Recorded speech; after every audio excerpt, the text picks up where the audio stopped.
Hi, welcome to KY Connect. This week, we hear from Georgina from Australia. Georgina is one of the most impressive people I've met, and I'm really curious to hear the question she has for me this week.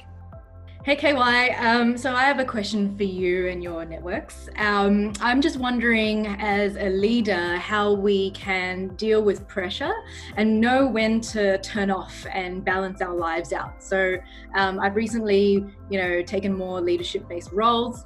You deal with challenges during the day that, are either good or bad. And sometimes if you've had a, pretty challenging day, you can go home feeling very flat and you're constantly thinking about it.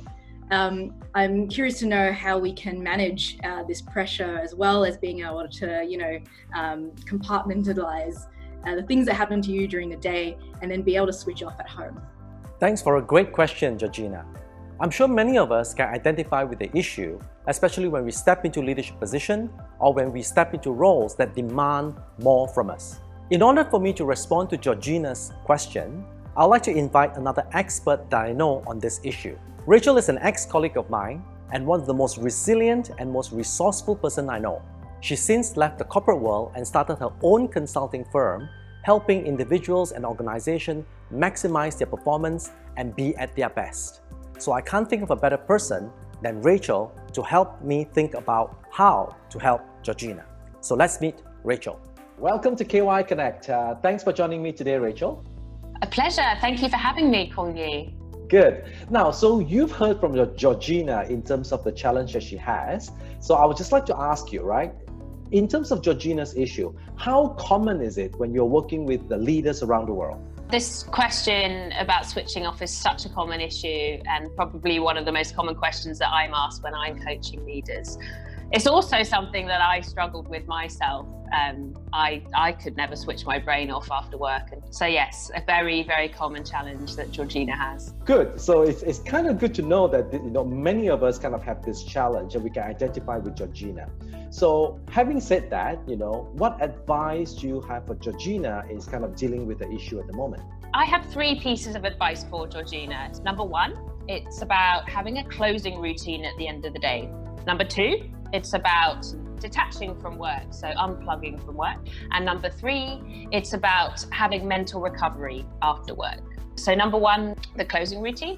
At the end of the day, it's just really important to take a few minutes to reflect on what you've done today, what have you achieved, and what is your most important task for the next day. And that just helps to clear your mind and reset your button, and then focus your mind on the next day.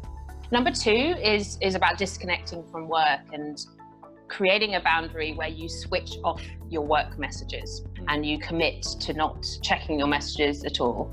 And one strategy executives find very helpful is to actually set a trigger to remind them to do this. And it might be a certain point on your journey home, or it might be they set a timer on their phone that rings and then they know, right, I'm switching off my work phone. And then the third is mental recovery. The goal is to just detach and not think about work. And some people find exercise is a great way of doing this. Others, it's about spending time with friends. For some, it's about meditation, and they find that very calming, soothing. But that doesn't work for everybody.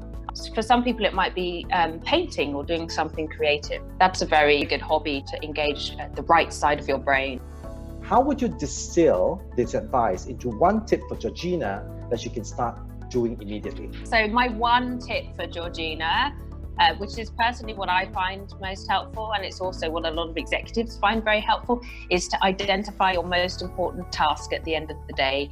Write it on a post-it note and stick it on your screen.